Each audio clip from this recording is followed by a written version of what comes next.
नमस्कार मित्रांनो, स्वागत आहे तुमचं आमच्या एज्युकेशनल न्यूज या यूट्यूब चॅनेलवर। तर मित्रांनो, या व्हिडिओमध्ये आज आपण EPS 95 उच्च पेन्शनबाबत हायकोर्टाचा मोठा निर्णय, EPFOला धक्का, या कर्मचाऱ्यांना मिळणार लाभ याबद्दल सविस्तर माहिती पाहूया। त्याचबरोबर हा व्हिडिओ शेवटपर्यंत नक्की पहा व व्हिडिओ आवडल्यास लाईक आणि शेअर नक्की करा व अशाच प्रकारच्या नवनवीन व्हिडिओसाठी आमच्या चॅनेलला सबस्क्राईब करायला विसरू नका। चला तर मग व्हिडिओला सुरुवात करूयात। तर यामध्ये 2014 पूर्वी नोकरीत असलेल्या कर्मचाऱ्यांसाठी मोठा दिलासा, खाजगी क्षेत्रात काम करणाऱ्या लाखो कर्मचाऱ्यांसाठी मोठी दिलासादायक बातमी समोर आली आहे।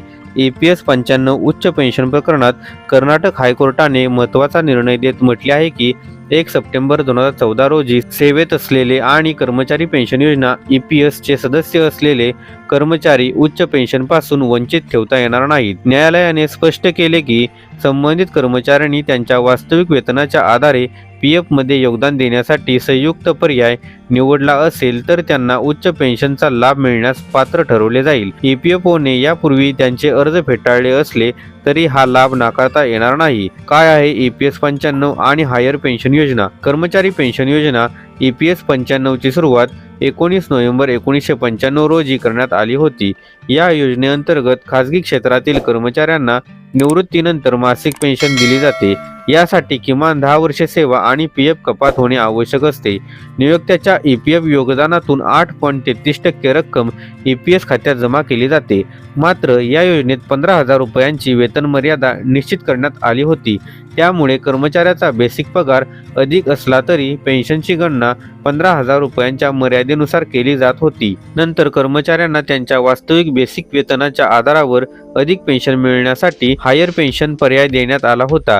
मात्र 2014 मध्ये हा पर्याय बंद करण्यात आला। त्यानंतर 2022 मध्ये सर्वोच्च न्यायालयाने पात्र कर्मचाऱ्यांना पुन्हा हायर पेन्शनचा पर्याय निवडण्याची संधी दिली होती। हायकोर्टाच्या निर्णयाचा कोणाला फायदा होणार? कर्नाटक हायकोर्टाच्या या निर्णयाचा थेट फायदा पुढील कर्मचाऱ्यांना होणार आहे। 1. जे 1 सप्टेंबर 2014 पूर्वी EPF किंवा EPS सदस्य होते। 2. जे त्या तारखेनंतरही सेवेत कायम होते। 3. ज्यांनी हायर पेन्शनचा पर्याय निवडला होता। 4. ज्यांचे अर्ज EPFOने फेटाळले होते। न्यायालयाने स्पष्ट केले की केवळ तांत्रिक कारणामुळे पात्र कर्मचाऱ्यांना उच्च पेन्शनपासून वंचित ठेवता येणार नाही। EPFOने नाकारलेल्या अर्जांवर न्यायालयाचे ताशेरे। EPFOने अनेक कर्मचाऱ्यांचे हायर पेन्शन अर्ज फेटाळल्यानंतर हे प्रकरण न्यायालयात गेले होते।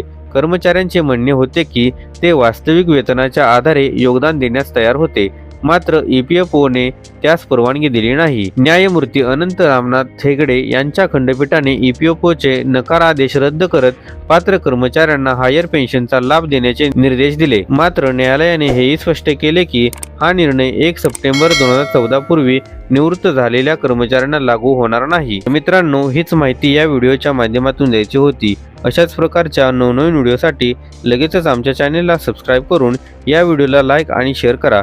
चला तर मग भेटूयात पुढील व्हिडिओमध्ये। धन्यवाद। जय हिंद, जय महाराष्ट्र।